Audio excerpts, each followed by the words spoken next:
नमस्कार, मैं हूं अजय और इस खास बुलेटिन में आप सभी को हम दिखाएंगे अगले आधे घंटे में बस एक एक मिनट में पूरी खबर, वो भी विश्लेषण के साथ। आइए शुरू करते हैं सिलसिला। हरिद्वार के लक्सर से कानून को ठेंगा दिखाने वाली भयानक तस्वीरें आई हैं। यहां दो पक्षों में जमीन के विवाद में हंगामा हो गया और हंगामा मारपीट में बदल गया।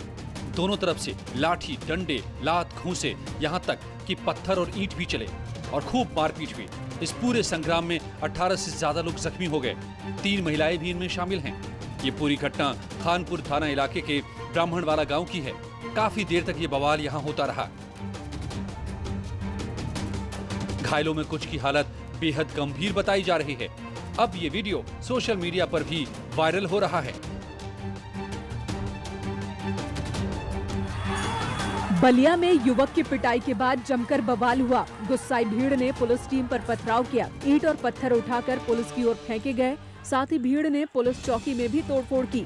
मामला रसड़ा थाने के दक्षिणी पुलिस चौकी का है, जहां पुलिस चौकी में एक युवक की बेरहमी से पिटाई कर डाली गई, जिसका आरोप चौकी इंचार्ज धर्मेंद्र सिंह पर लगा। जाम की सूचना मिलते ही पुलिस मौके पर पहुंची तो गुस्साए लोगों और पुलिस के बीच नोकझोंक हो गई, जिसके बाद मामला तूल पकड़ गया और भीड़ ने पुलिस टीम पर पथराव करना शुरू कर दिया। अराजक तत्वों ने स्थिति को नियंत्रण से बाहर करते हुए पथराव कर दिया, जिसमें कुछ पुलिस कर्मियों को भी चोटें आई। इस संदर्भ में उनके विरुद्ध अभियोग पंजीकृत होगा और उनके विरुद्ध कठोर कार्रवाई की जाएगी तथा जिन पुलिस कर्मियों का दोष है, जैसे चौकी इंचार्ज, उनको निलंबित किया जाएगा। वहीं इस मामले में एसपी ने कार्रवाई करते हुए दक्षिणी चौकी इंचार्ज धर्मेंद्र कुमार और हेड कांस्टेबल राज बली को सस्पेंड कर दिया है। जौनपुर के सुजानगंज में मूर्ति तोड़े जाने को लेकर दो पक्ष आमने सामने आ गए। बवाल के पीछे जमीन का विवाद बताया जा रहा है। गांव के ही रामशीष के नाम पर उक्त जमीन पट्टे की बात को लेकर दोनों पक्षों में भिड़ंत हो गई। विपक्ष गांव के लोग उक्त जमीन पर 2 दिन पहले मूर्ति रख गए थे, जिसे रामाशीष ने रात में हटवा दिया। इसी सूचना से नाराज होकर ग्रामीणों ने हंगामा खड़ा कर दिया और जमकर बवाल किया। मौके पर पहुंची पुलिस को वहां पर लाठीचार्ज तक करना पड़ा। और कल और आज की रात में ये आरोप लगाया जा रहा है कि उस मूर्ति को जो पट्टेदार हैं उस मूर्ति को उन्होंने वहां से तोड़ के गायब कर दिया है। इन्होंने तहरीर दी है, तहरीर के हिसाब से एफआईआर पंजीकृत की गई है और जो इन्होंने नामजद तहरीर दी है तो उसमें जो जिसके खिलाफ मुख्य आरोपी जो है उनको गिरफ्तार करके थाने पर रखा गया है।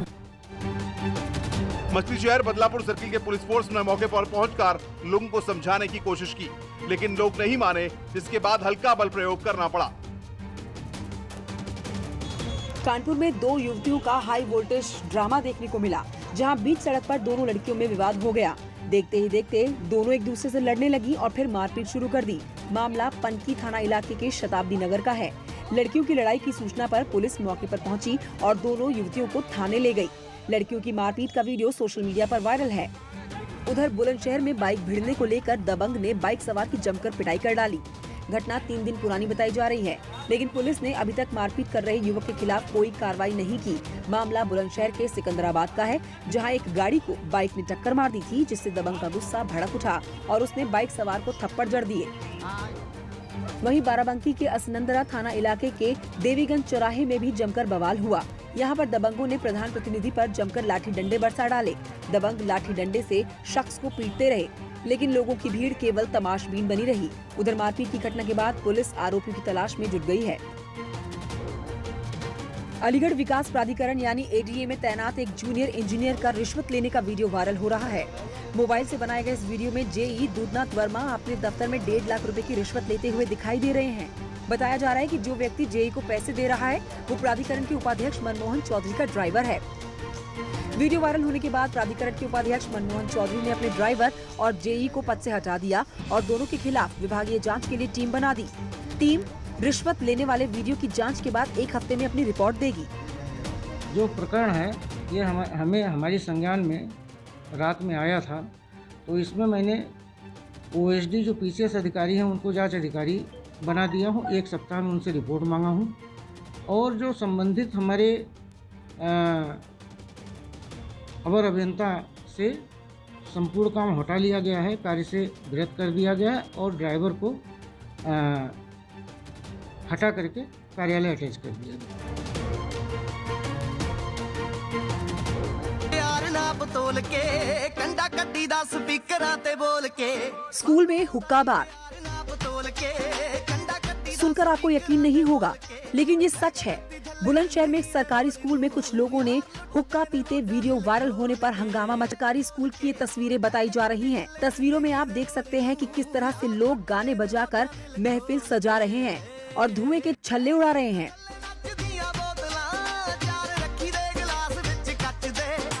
वीडियो वायरल होने के बाद एबीवीपी कार्यकर्ताओं ने आरोपियों पर कार्रवाई की मांग की और स्कूल के जिम्मेदार लोगों पर भी सवाल उठाए। इसके बाद डीआईओएस ने जांच कराने की बात कही है और प्रिंसिपल से भी इस बारे में रिपोर्ट मांगी गई है।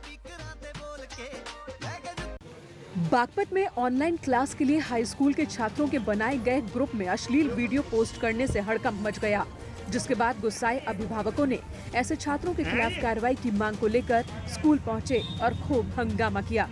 मामला बड़ौद के लॉर्ड महावीर स्कूल का है। व्हाट्सएप क्लास चल रही थी इसमें, और व्हाट्सएप क्लास में जो है ग्रुप में किसी ने लड़कों ने अश्लील फोटो भेज दी। अब हम शिकायत लेकर स्कूल में आए। अश्लील वीडियो जुड़ के एक फेक ग्रुप बना के एक सर की डीपी लगा के। शुरू में स्कूल प्रशासन मामला दबाने में जुटा रहा, लेकिन अभिभावकों के गुस्से को देखते हुए आरोपियों के खिलाफ मुकदमा दर्ज कराया गया। साइबर सेल की टीम है, थाना बड़ौद की टीम है, उसको लगाया गया है। शीघ्र ही जिसने बनाया होगा, ये ग्रुप जिसने बनाया होगा, जिसने शेयर किया होगा, उसे गिरफ्तारी कर आवश्यक जो वैधानिक कार्रवाई सुनिश्चित कराई जाएगी। घटना 3 दिन पुरानी है, लेकिन अभी तक पुलिस आरोपी छात्रों को गिरफ्तार नहीं कर सकी है। बहराइच में ग्राम प्रधान पर गांव के ही एक युवक की पिटाई का आरोप लगा है। युवक की पिटाई का वीडियो वायरल हो रहा है। वीडियो में जिस युवक को पेड़ से बांधकर पीटा जा रहा है, उसका नाम भुलई है। आरोप है कि पिपरिया गांव के रहने वाले भुलई ने प्रधानमंत्री आवास योजना के लिए प्रधान गिरधारी लाल को 10,000 रुपए की रिश्वत दी थी, लेकिन उसे आवास योजना में घर नहीं मिला। भुलई ने जब प्रधान से अपने पैसे वापस मांगे तो उसने गाँव वालों के सामने ही उसे पेड़ से बांधकर पिटाई करवा दी। 10,000 रुपये आवास बारे में है गिरधारी प्रधान का पिपरिया में दिया, हम मांगे गए 5-4 साल होगी तक मांगे गए तो हमका पकड़ के मारे न बांध दे सूचना दे गौवा के तो पुलिस आवा तो पुलिस रुपया पैसा ले ले तो वो हमका गरियान मारे सारे कागज पर यहाँ अंगूठा जबरदस्ती लगवा दी पुलिस वाले और प्रधान दबौड़ी रही के पुलिस वाले। पीड़ित परिवार का आरोप है कि पुलिस ने जबरन सुलहनामे पर अंगूठा भी लगवा लिया है। फिलहाल पीड़ित भुलई ने पुलिस अधीक्षक से न्याय की गुहार लगाई है।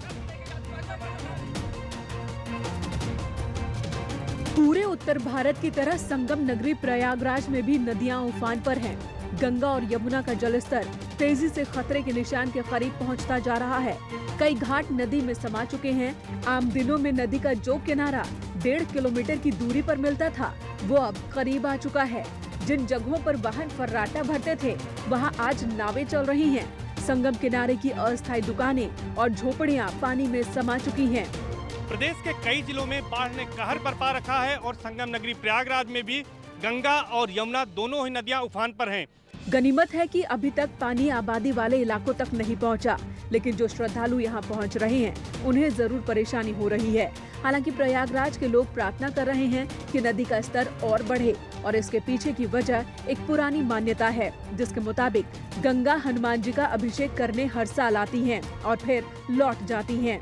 जितने दिन मंदिर में पानी रहता है, उतने दिन मंदिर बंद रहता है।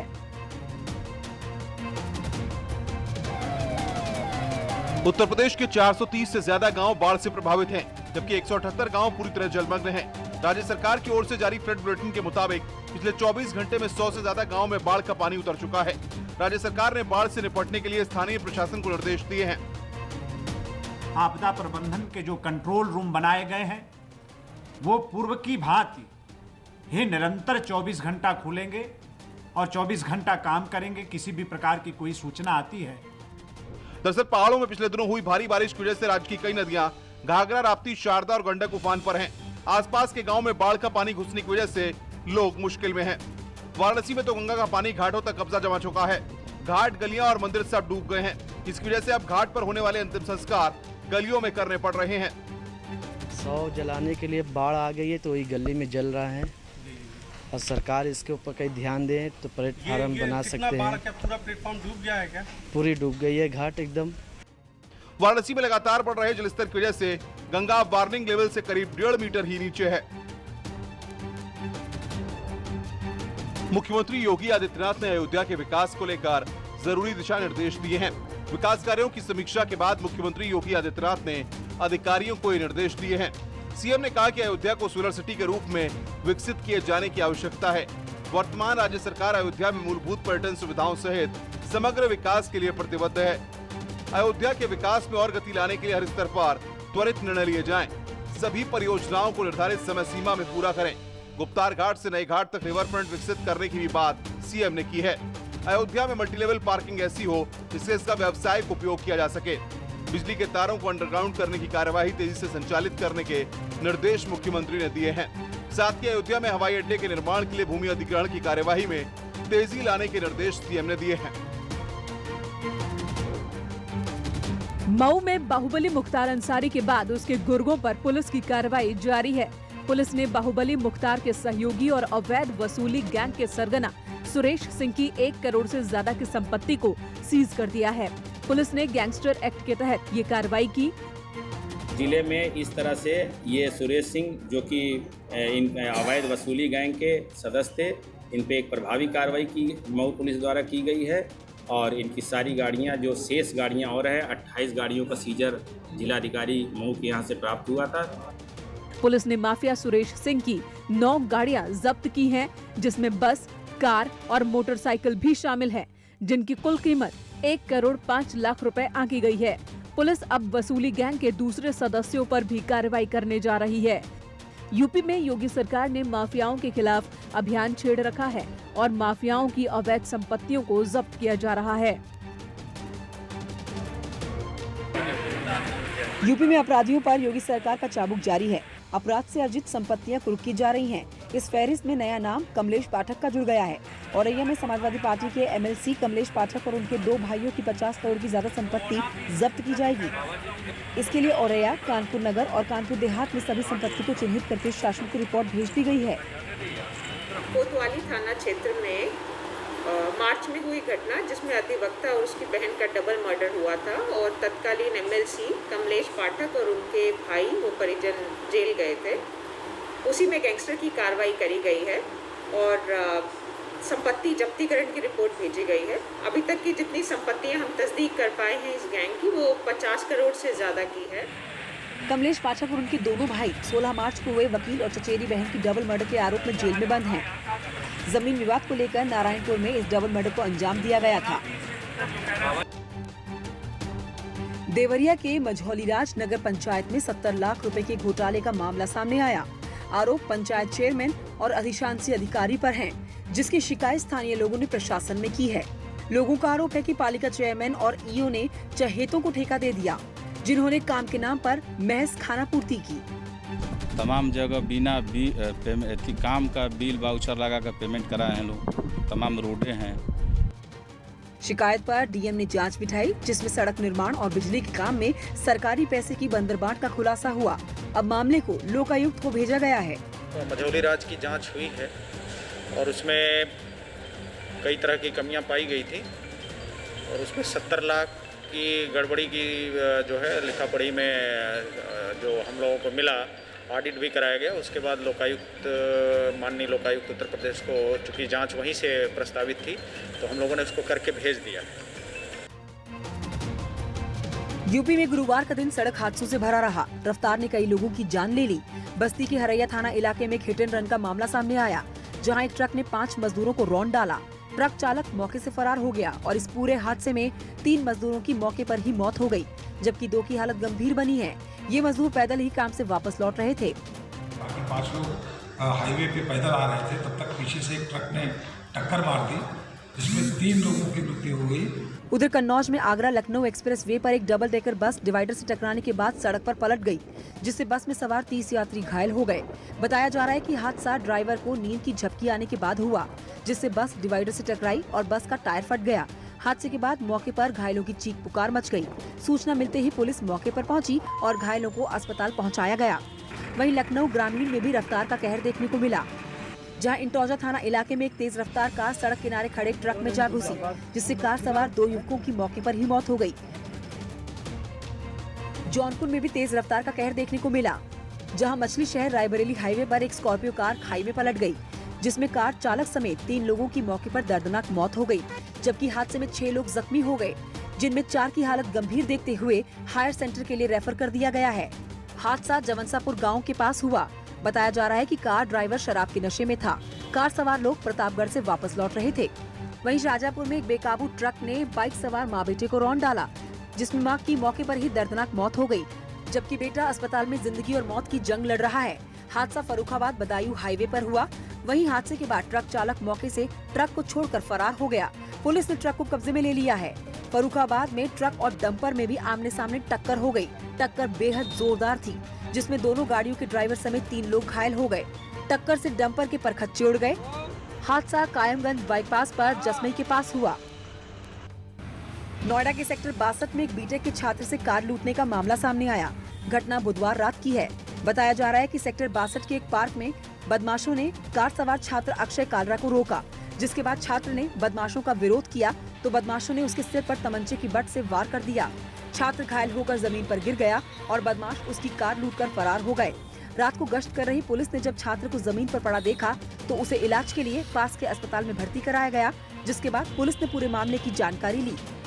गाड़ी रोका गया और इनको हेड इंजरी है। देख के ये लग रहा है कि कोई न कोई किसी उद्देश्य से इनको मारा है और अभी ये क्लियर नहीं है कि विवेचना में क्लियर हो सकता है कि ये व्यक्तिगत रंजिश से मारा गया है या गाड़ी लूटने के उद्देश्य से मारा गया। अभी क्लियर नहीं है, विवेचना में पता चल जाएगी। घटना आपसी रंजिश के चलते हुई या फिर वाकई में लुटेरों ने इस वारदात को अंजाम दिया, इस बिंदु पर भी पुलिस जांच कर रही है। पुलिस ने घटना के खुलासे के लिए 2 टीम बनाई है। सहारनपुर में किसानों ने बिजली विभाग के खिलाफ धरना प्रदर्शन किया। भारतीय किसान यूनियन से जुड़े किसानों ने अपनी कई मांगों को लेकर नकुड़ के बिजली घर पर प्रदर्शन किया। किसानों ने बिजली विभाग में भ्रष्टाचार के खिलाफ हल्ला बोला। बिजली के काम में कोई आवे किसान उसका उत्पीड़न और शोषण करें, रिश्वत मांगे, रिश्वतखोर बाजार खुला, किसी का डर भर रहा नहीं। जब तक वो रिश्वतखोरी चोर बाजार इस बिजली विभाग में नहीं निपटेगी, हमारी समस्या का समाधान नहीं होने का, तब तक धरना जारी रहेगा।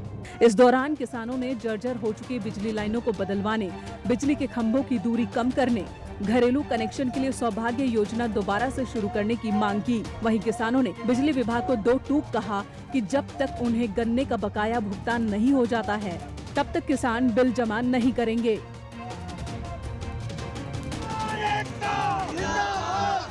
इन्हीं नारों के साथ दिल्ली मेरठ एक्सप्रेसवे पर किसानों ने प्रदर्शन किया।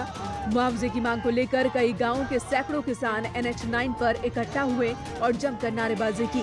इनका आरोप है कि NHAI ने काम शुरू कर दिया, जबकि मुआवजे की राशि किसानों को अब तक नहीं मिली है। किसानों के मुताबिक हर बार मीटिंग में प्रशासन पैसे देने की बात करता है, लेकिन दिया नहीं जाता।